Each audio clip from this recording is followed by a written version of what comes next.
안녕하세요. 반갑습니다. 오늘도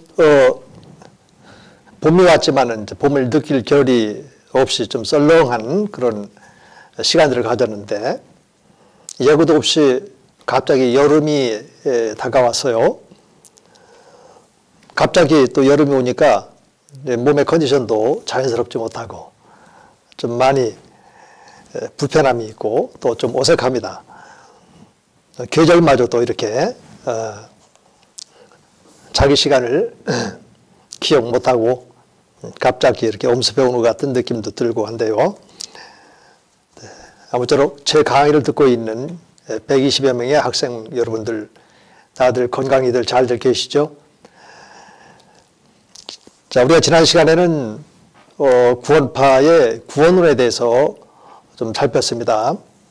이 부분은 우리 이제 한국 교계 안에서 심각한 두 번에 걸쳐서 또 사회적인 문제도 일으켰던 이단이고 또 구원받은 이후에 우리가 성장하는 그리스도의 분량에까지 자라가는 이런 신앙생활에 우리가 전념하고 또 말씀들을 배우고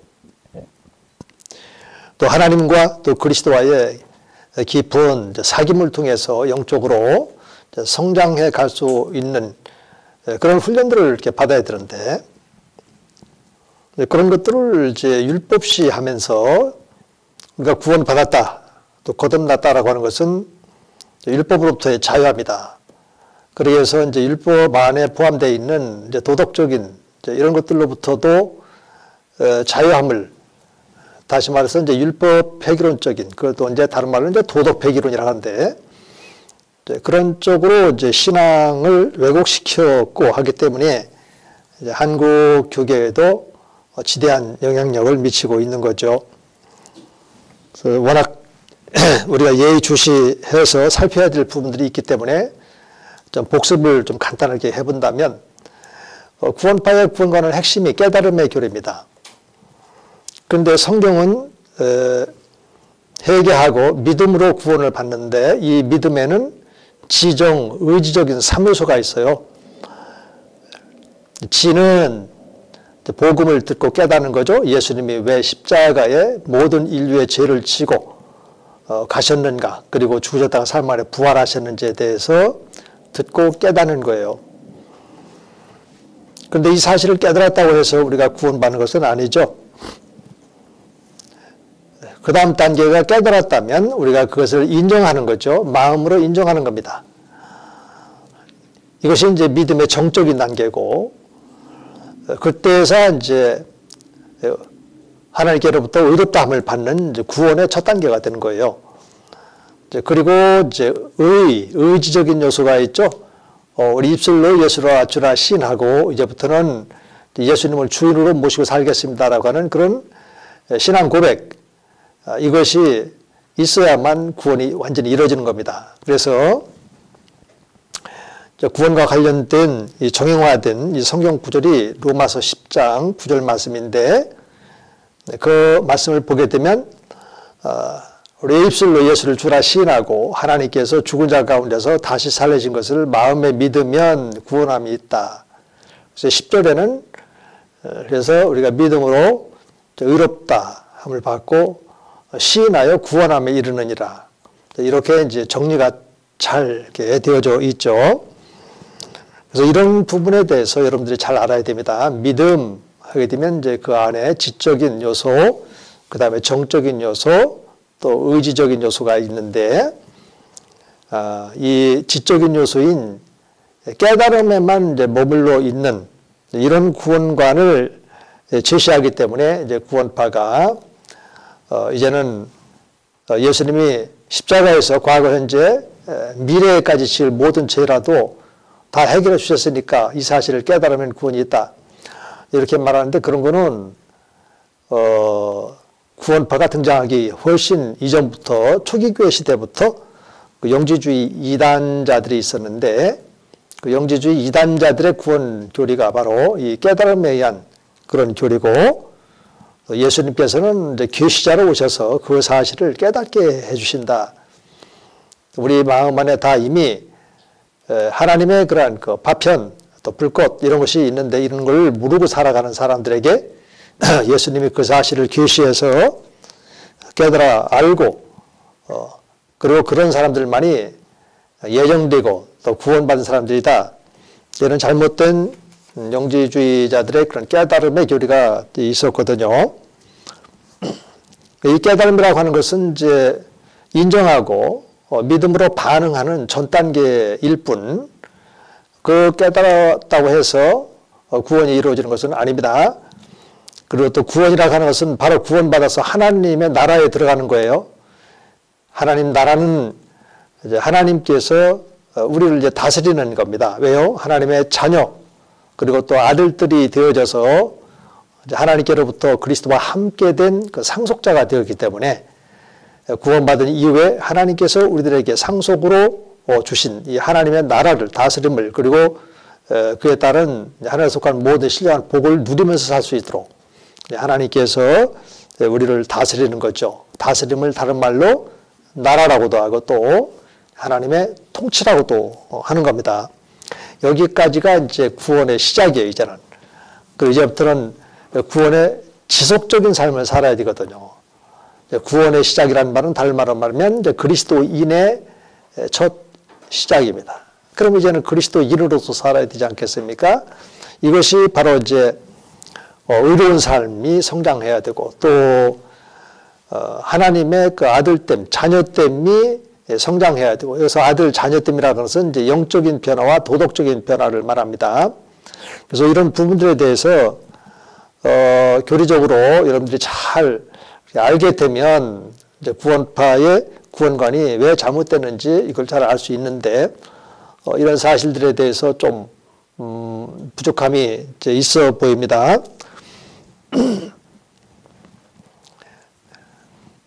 지난번에도 설명을 해드렸던 것처럼 우리가 예수 믿고 구원받으면 이 구원의 용어로서 제사함, 다른 말로 의롭다함을 받는 것, 또 다른 말로 이거를 칭의라고 한다고 그랬죠. 신학적인 용어로 justification이라고 했는데 제사함 받아 의롭다함을 받은 이 칭의를 받은 사람들은 바로 이 신분이 변화가 됐다. 마귀의 자녀에서 이제는 하나님의 자녀가 됐다. 그리고 또 마귀의 자녀, 옛사람의 위치에서 이제는 새사람의 위치로 전환이 됐다. 그래서 위치 변화, 또 신분 변화, 이렇게 말을 하는 겁니다. 그리고 또 구원의 그 용어로서 중생은 이제 거듭남이라고 한단 말이죠. 거듭남. 그러니까 하나님의 자녀 혹은 하나님의 아들로 거듭나게 되는 거예요. 중생, 영어로는 이제 그래서 리제너레이션, 다시 우리가 태어나게 되었다. 그런데 이 중생이라고 하는 것은 아까 그 칭의는 위치 혹은 신분 변화라면 이 중생은 영적인 변화, 그 다음에 도덕적인 변화를 포함하는 구원 용어가 바로 거듭남입니다. 그러니까 거듭났으니까 우리는 영적인 변화를 끊임없이 날마다 새롭게 변화가 돼야 되겠죠. 그리고 우리들의 윤리 도덕적인 삶도 날마다 이렇게 개선이 되어지고 또 부족한 부분들이 채워지고 이렇게 해서 도덕적인 이런 수준도 성숙된 그런 수준까지 우리가 자라야 되지 않겠습니까? 이것이 이제 그 하나님의 의도인데 구원파에서는 이제 이런 점들이 이제 바로 율법시 되어지고 그 율법적인 행위다 이제 이런 식으로 하면서 구원받은 그 이후의 삶에 대해서 경시하게 되는 즉 이게 잘못된 경우를 보여주고 있다 이제 이런 거죠. 또 하나만 더 한다면 이제 우리가 구원받게 되면은 이 세상으로부터 분리받아서 하나님께 예배하는 그 공동체에게 속해 있기 때문에 그거를 세속, 성속, 분리해서 거룩이라고 하죠. 거룩함. 그래서 거룩함이라고 하는 것은 우리의 전 인격을 하나님께 헌신했다. 그러니까 이제는 세상 풍속을 좇지 않고 또 이 세상 풍속 속에는 다른 우상이라든지 하나님이 아닌 어떤 존재를 가리켜서 이제 신격화시켜서 섬기고 있는 이런 대상으로부터 온전히 성별된, 구별된 이런 것이 이제 거룩이라고 하는 겁니다. 그런 이제 삶을 우리가 끊임없이 살아가야 되죠. 구원받았으니까 이제 다시 세상으로 돌아가서 그냥 우상 숭배를 한다든지 세상 풍속을 쫓아서 생활한다든지 그러면 어떻게 되나요? 이것은 이제 하나님의 자녀들은 포기하는 삶이랑 마찬가지죠. 그래서 이런 점에 대해서 우리가 말씀을 근거로 해서 우리가 명확하게 잘 알아야 됩니다. 마지막으로 하나만 더 이렇게 드린다면, 우리가 사실은 이제 예수 믿고 구원을 딱 받잖아요. 그러면 예수님께서 고린도전서 12장 12절과 13절 그 이하의 교회와 지체 말씀이 나오는 것처럼 성령으로 침례를 베풀어서요, 예수님의 그런 몸과 이게 생명적인 연합을 시켜주는 겁니다. 그러니까 우리가 예수님 십자가의 죽으심과 또 부활하신 예수님을 우리가 마음으로 믿게 되어지면 예수님과 이렇게 생명적 연합이 되는 거예요. 연합. 그리스도와의 연합. 이제 그리스도와 연합 사상 혹은 그리스도와 연합은 또 그리스도 안에서의 삶, 이렇게 같이 이제 혼용해서 이렇게 사용을 하고 있거든요. 성경을 보면 로마서 6장에도 그런 말씀이 나오고, 또 특히 이제 요한복음 15장, 포도나무 가지 비유에서 연합, 그리고 그리스도 안에서의 삶, 이제 이런 것들이 같이 이렇게 쓰여지고 있어요. 그래서 이제는 우리가 구원받았다 하는 것은 이제 생명 대신 예수 그리스도와 연합이 된 거예요. 그분은 주인이고 나는 종이고, 그분은 머리고, 우리들은 이제 지체, 공동체, 이제 교회의 머리고, 우리들은 이제 교회 지체, 이런 식으로 이제 연합이 되어 있거든요. 이제 그런 연합 사상 속에서 예수님이 우리의 죄 문제를, 또 예수님이 우리가 마귀의 자에서 하나님의 자녀로 거듭나게 하는 이런 중생, 거듭남의 문제라든지, 또 성화의 문제라든지, 이런 것들이 이제 저절로 이렇게 해결이 되어지는 겁니다. 이제부터는 이제 예수님과 함께 연합된 삶을 살아가는 거죠. 어디까지요? 그분의 장성한 분량에까지. 또 그분의 그런 그 형상을 본받아 살게끔 끊임없이 성령 하나님께서 구원 이후에 이 성숙된 삶을 그렇게 끌어간다라고 하는 거.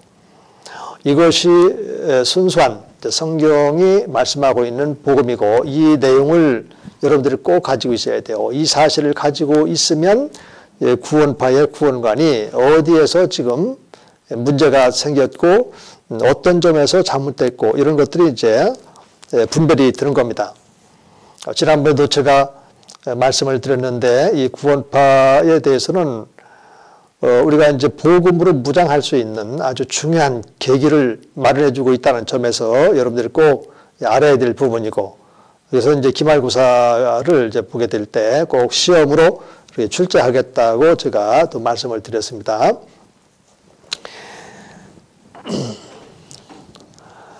그리고 이제 교회론에 가보면 하나님께서는 이제 요한복음 4장 24절에서 하나님이 영이시니 하면서 영과 진리로 예배하는 자를 찾으시느니라.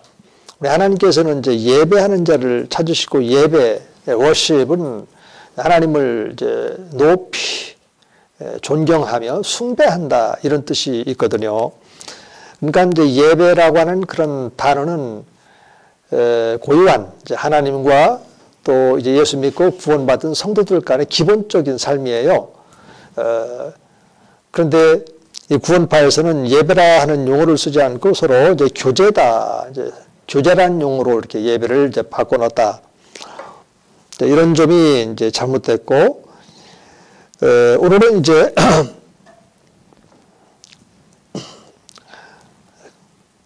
그 교재, 여러분들 가지고 있는 그 교재가 158쪽이네요. 이제 158쪽. 맨 이제 밑에 단락을 보게 되면 그러나 이렇게 시작이 되어지죠. 그러나 성경은 그리스도 예수의 은혜로 인하여 믿음으로 구원을 얻는다고 명시하고 있고, 이는 인간의 행위에서 난 것이 아니라 하나님의 선물이므로 인간이 이제 그것을 자랑하지 못한다고 설명하였다. 그래서 이제 에베소 2장 8절에 나와 있는 말씀이기도 하고, 또 로마서 전체의 말씀이기도 이렇게 합니다. 물론 이제 로마서 전체라고 했을 때 좀 협소하게 제가 이제 말씀 드린 건데, 복음서 전체가 그래요. 또 구약에도 마찬가지고, 오직 구약에도 이제 의인은 믿음으로 말미암아 살리라, 하박국에도 있고, 또 믿음의 조상 아브라함도 여호와 하나님을 믿으니 이제 그를 의로 여기셨다. 이런 말씀이 창세기 15장 6절에 이렇게 나와 있고, 그래서 히브리서 또 11장으로 가면 믿음의 장이 나오지 않습니까? 그런 의미에서 성경 전체가 이제 믿음으로 구원받는다, 이렇게 되어 있는데, 그 이후에 보면 이제 행위가 아니라, 또 복음, 또 하나님의 그러한 그 선물로 구원을 받는 것이다. 이제 이런 말씀들이 나와 있는데, 이거는 이제 에베소 2장 8절에 명시적으로 나와 있고, 또 바울 서신에 보면은 이제 로마서는 이제 율법과 복음의 그런 그 문제를 아주 심도 있게 다루기 때문에, 로마서로 이렇게 얘기를 이제 들은 거고요. 이제는 이제 자리를 옮겨서 이제 159쪽으로 가면 이제 이들이 보교 활동, 대처 방안, 이 부분을 다루게 되는데, 이들은 이제 포교 활동이 이제 전에는 이제 테이프를 많이 들었는데 요즘은 이제 또 테이프보다도 책을 해서 책으로 구원파 가운데도 저쪽 이제 권신찬 유병헌파하고 그다음에 이제 바른 쪽으로 이제 박옥수하고 이완파가 이렇게 있는데, 이미 이제 뭐 유병헌이나 또 권신찬 이제 이 양반들은 이제 이미 이제 죽었기 때문에 사망을 해서 지금 이제 박옥수 그다음에 이제 이완 이런 사람들이 지금 이제 대한예수교 침례회라고 하는 간판을 걸고 포교 활동을 열심히 하고 있는데, 대전에도 이제 보면은 이제 가을쯤 되면은 버스에 광고도 하고 있고, 또 체육관 같은 데 모여서 집회를 이제 갖기도 이렇게 하는데요. 이들은 이제 주로 요즘에는 길거리에서 이제 갑반 때에 이제 책을 이렇게 소개를 하고 있고, 또 그 책을 빌려주는 이런 형태로 포교 활동을 하더라고요. 여러분들에게 이제 높아심에서 말씀을 드린다면, 이들은 포교 활동을 할 때 주로 쓰는 용어가 거듭나셨는지에 대해서, 일반적으로 교회에서는 거듭났습니까? 또 이렇게 잘 묻지를 않잖아요. 그렇죠? 다들 이제 교회는 구원받은 성도 한 분 한 분들의 모임이 교회이고, 이러다 보니까 우리 성도와 성도들끼리 구원을 받았는지 확인해 보는 것은 잘 사용을 하지 않고 있는데, 이들은 사용을 해요. 그래서 거듭나셨느냐? 거듭났다면 이제 언제 구원받았냐? 또 그렇다면 당신이 짓고 있는 모든 죄가 용서받았다는 사실을 확실히 알고 있느냐? 또 의인입니까? 또 죄인입니까? 또 사망에서 생명으로 이렇게 옮겨진 사실을 확신하느냐? 또 구원의 확신이 있느냐? 또 뭐 율법으로부터 자유함이 있느냐? 없느냐? 이런 몇 가지를 가지고 끊임없이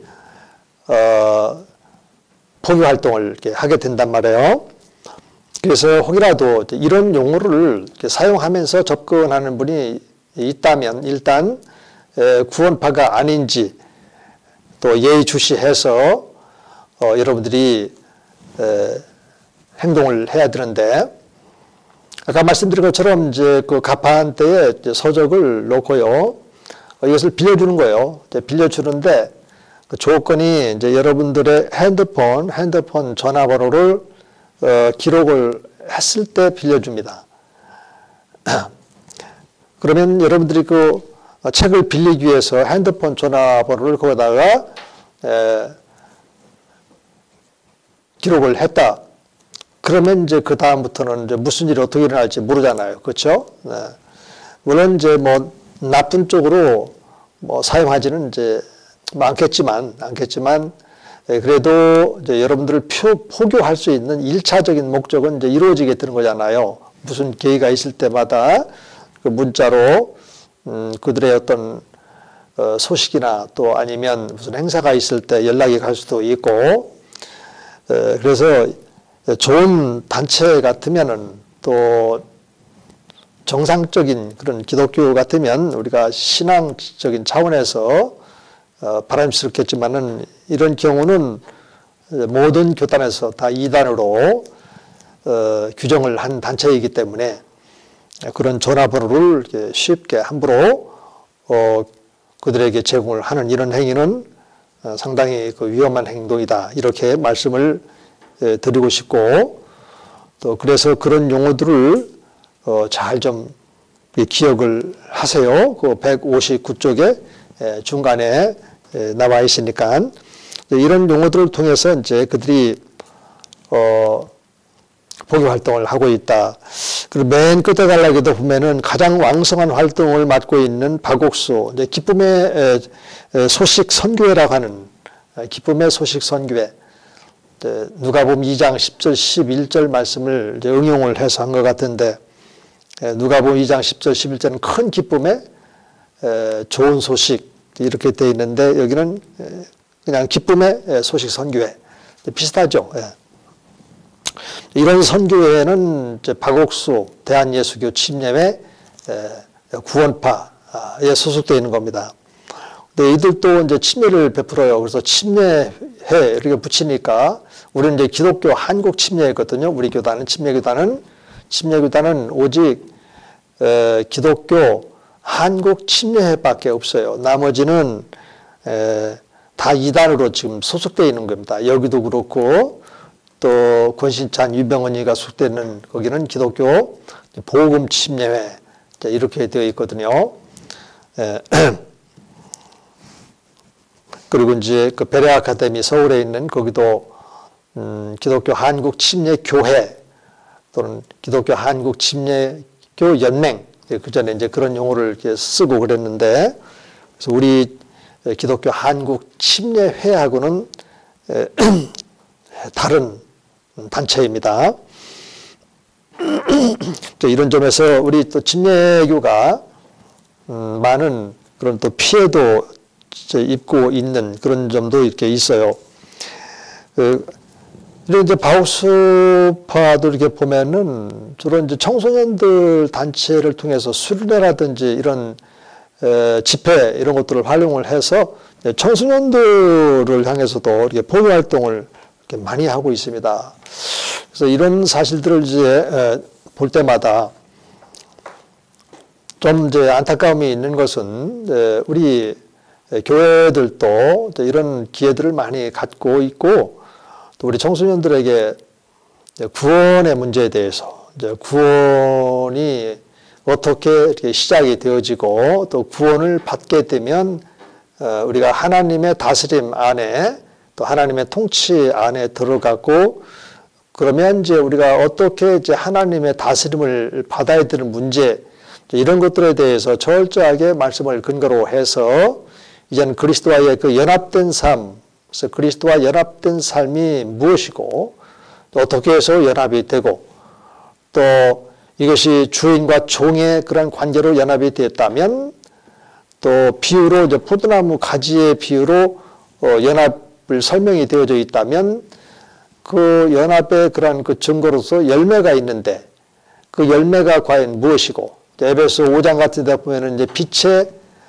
열매 보면 이제 정직, 모든 정직한 삶, 그리고 의로운 삶, 그리고 착한 삶을 사는 사람들이 바로 빛의 자녀요. 빛의 열매는 그 세 가지로 증언이 되어져 있고, 또 이제 갈라디아서 5장 22절 23절에 보면은 성령의 또 9가지 열매 이런 말씀들이 있죠. 그런 것처럼 이제 가장 기본적인 이런 것들로 여러분들이 무장이 되어 있다면 이런 이단 단체의 그런 현혹스러운 이런 포기 활동에 쉽게 이게 넘어가지 않을 텐데, 또 이런 경우에 참 많이 좀 넘어가는 것 같아요. 또 때로는 또 친구들을 통해서도 이렇게 넘어가는 경우도 이렇게 있게 되어지고, 그래서 항상 우리가 정상적인 그리스도인들은 이제 교회 중심으로, 그리고 또 교회에서 성경 공부가 시행되어지는 그런 교회가 있다면 반드시 그 교회 안에서 성경 공부를 할 수 있도록 해야지, 교회 밖에서 이 성경 공부를 시도하다 보면은 신천지 아니면 이런 이단 단체에 이렇게 자칫 이렇게 빠지기 쉬우니까 그런 점에 대해서 여러분들이 각별히 이렇게 유념해서 여러분들의 그 신앙을 잘 지키고 여러분들의 영혼을 잘 지켜야 될 줄로 믿습니다. 자, 이런 정도 하면 좋겠습니다. 나머지는 이제 이 책에 있는 것처럼 이렇게 다양한 통로를 통해서 이제 많은 젊은이들을 이제 미혹해서 또 그들을 이제 모아서 자기들이 이제 강조하는 그런 교리들을 이제 가르치려고 이렇게 하는 거니까 꼭 좀 한번 이렇게 참조해 주셨으면 좋겠고요. 한마디로 말해서 이제 모든 이단들의 단체는 그렇습니다. 어른들만으로 과거에 대상으로 했다면 이제는 청년들 그리고 또 청소년들 그리고 심지어 이제 어린 아이들까지 다 이렇게 대상으로 삼고 있다는 점에서 우리가 더욱더 이렇게 경계심을 이렇게 가져야 되겠습니다. 자, 이제는 하나님의 교회로 이렇게 넘어가겠는데 교재가 161쪽에 하나님의 교회. 성경에 보면 예수 믿고 구원받은 사람들의 공동체가 바로 교회입니다. 교회인데 이 교회는 하나님의 교회라고 이렇게 되어 있어요. 특히 이제 고린도전서 1장 2절에 보면 고린도에 있는 하나님의 교회 하면서 거룩한 성도로 부르심을 받은 자들, 그들의 공동체 모임, 또 각처에 있는 동일한 그런 그리스도인들, 다 예수의 이름을 부르는 이런 모든 사람들의 공동체가 또 교회다. 그래서 이제 이 하나님의 교회가 이제 신약 성경, 특히 이제 바울서신에 보면 교회 하게 되면 거기에 하나님의 교회, 교회는 하나님의 소유란 말이에요. 또 사도행전 그 20장 28절에도 보면은 하나님이 자기 피로 사신 교회, 이런 말씀들이 이렇게 있죠. 그래서 이제 하나님의 교회인데, 근데 문제는 이 하나님의 교회가 바로 그런 하나님의 교회라고 하는 그런 칭호를 지금 가지고 이렇게 활동을 하고 있다는 겁니다. 근데 이제 자세히 보면 이 하나님의 교회, 이단 하나님의 교회에서 사용하는 하나님의 교회라는 것은 띄어쓰기가 없어요. 그냥 하나님의 교회예요. 그런데 이제 성경으로 가면 성경에 나와 있는 고린도에 있는 하나님의 띄어쓰기, 그 다음에 교회 이렇게 되어 있어요. 제가 사실은 왜 이런 말씀을 드리겠습니까? 이 하나님의 교회라는 말이 얼마나 소중한 말입니까? 예수님의 그 피로 사신 교회니까. 이거는 하나님께서 보실 때도 그렇고 오늘 교회 공동체의 지체로 속해 있는 우리들이 볼 때에도 나는 나의 것이 아니라 하나님의 것이라고 하는 점에서 얼마나 대견스럽고 자랑스럽고 하나님의 자녀가 됐다는 것에 대해서 이렇게 알리고 싶고 자랑스러운 건데, 이 명예스럽고 자랑스러운 이 칭호를 이 하나님의 교회가 사용하고 있다는 거예요. 다만 이제 이들은 띄어쓰기를 안 하고 있고 성경은 이제 띄어쓰기를 하고 있다는 점에서 제가 이렇게 발견을 하고, 그 이유에 대해서는 이제 우리가 잠깐 쉬었다가 다시 시작하도록 그렇게 하겠습니다.